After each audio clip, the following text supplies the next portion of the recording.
Breaking news. Max Verstappen has finally broken his silence after storming to pole position at the 2025 Japanese Grand Prix in Suzuka, delivering a powerful statement by outpacing both McLaren drivers in dominant fashion. The reigning world champion looked unstoppable through the iconic corners of Suzuka, sending a clear message to his rivals. Red Bull is still very much in control. Meanwhile, Red Bull reacted strongly to Yuki Tsunoda's disappointing performance at his home Grand Prix.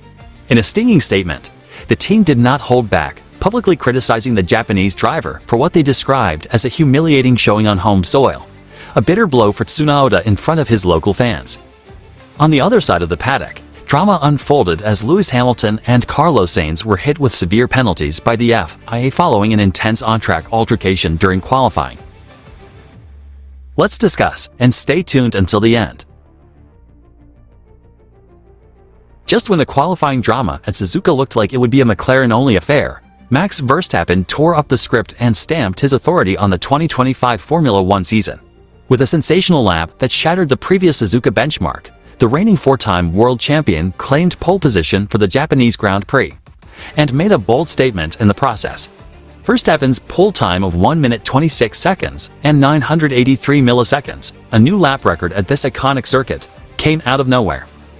For much of qualifying, McLaren duo Lando Norris and Oscar Piastri appeared poised to lock out the front row. But in true champion style, Verstappen pulled out a blistering lap in the dying moments of Q3, edging out Norris by a mere 0.01 seconds. It was a masterclass in precision and timing. And in the immediate aftermath, an ecstatic Verstappen didn't hold back his emotions over team radio, knowing full well the weight of what he had just accomplished. "We tried the best we could to find the right balance," Verstappen said after stepping out of the RB21.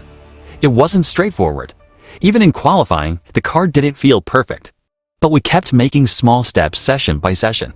That's what made the difference." Indeed, the Dutch driver hadn't looked like a serious pole threat until that final run. But as always, he found another gear when it counted. And in doing so, he not only stopped McLaren's momentum cold, but reminded the paddock why Red Bull cannot be counted out, even when they're not the favorites. The last lap was all or nothing. Suzuka is one of those circuits where being on the limit is everything, especially with the new tarmac. There's so much grip now, but it means you have to push even harder. Sector 1 is just insane in an F1 car. When you get it right here, it's incredibly rewarding. Verstappen's lap was so good that even his fiercest rivals had to tip their hats. Lando Norris, who will line up alongside him on the front row, admitted that while he was pleased with his own performance, Verstappen simply found something extra when it mattered most. "Congrats to Max. He nailed it. You've got to give credit where it's due. That was a phenomenal lap.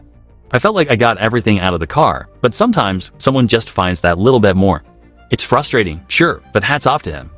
For Norris and McLaren, the qualifying result is still solid. But given their commanding performances in the opening rounds of the 2025 season, having won every race so far, this was the first sign that Red Bull might be closing the gap. As for Verstappen, this pole doesn't just put him in the best position for Sunday's race. It may be the psychological breakthrough he and Red Bull have been searching for. The Dutchman has yet to win a Grand Prix in 2025, but Suzuka might just be where that streak ends. Still, Verstappen remains cautious heading into race day. It's a great feeling to be back on pole here. But the job is far from done. There's a chance of rain tomorrow, and we know McLaren are strong in race trim. We'll need to be at our absolute best. While headlines buzzed with Max Verstappen's scintillating pole position at the 2025 Japanese Grand Prix, another Red Bull story was unfolding with far less celebration and far more tension. Yuki Tsunoda, newly promoted to the senior Red Bull racing team, endured a frustrating qualifying session on home soil, and his performance has already drawn sharp criticism from within the camp. Tsunoda, who replaced Liam Lawson after just 2 race weekends, managed only P15 on the grid, a far cry from the expectations placed upon him at Suzuka, a circuit he knows intimately, and a weekend he had marked as a personal turning point. Despite flashes of pace in Q1 that hinted at promise, the Japanese driver fell apart in Q2, and while Tsunoda tried to explain the technical nuances behind his struggles, particularly the narrow operating window of the RB21 and his issues with tire warm-up, Red Bull were in no mood for excuses.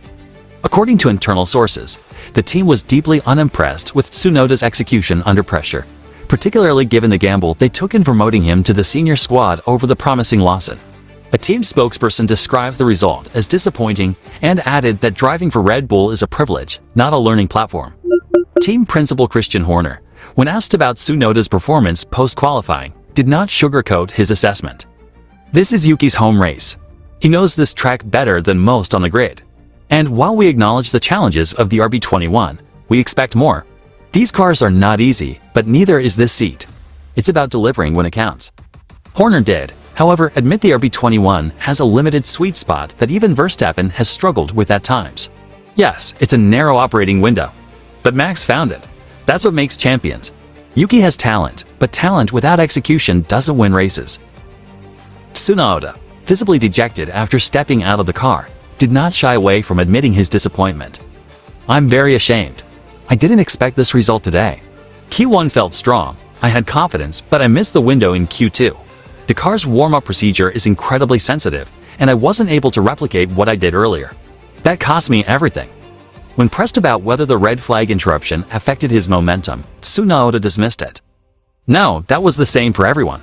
The bigger problem was the warm-up and the unexpected gusts into turn 2. The car just felt different, and I wasn't prepared for it. The Japanese driver also lamented the limited track time he's had so far in the RB21. "It feels like I only just finished reading the manual on this car. FP2 was cut short, FP3 was okay, and then Q1 was good. But Q2 brought out a new beast I wasn't ready for. I feel like if I had just one more session, it would be a different story. But that's F1. You either deliver now or you don't." A brewing controversy has overshadowed qualifying at the Japanese Grand Prix, as Carlos Sainz finds himself under investigation for allegedly impeding Lewis Hamilton during a crucial Q2 flying lap.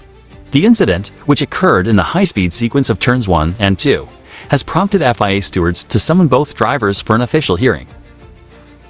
Hamilton, attempting to put together a competitive lap in the dying minutes of Q2, was visibly forced to alter his line and speed as he came up behind a slow-moving Sainz, who appeared to be preparing for his own flying lap. The moment disrupted Hamilton's rhythm, and may have cost him a shot at a top 10 grid slot. The incident occurred at 15:47 local time, as per the steward's documentation.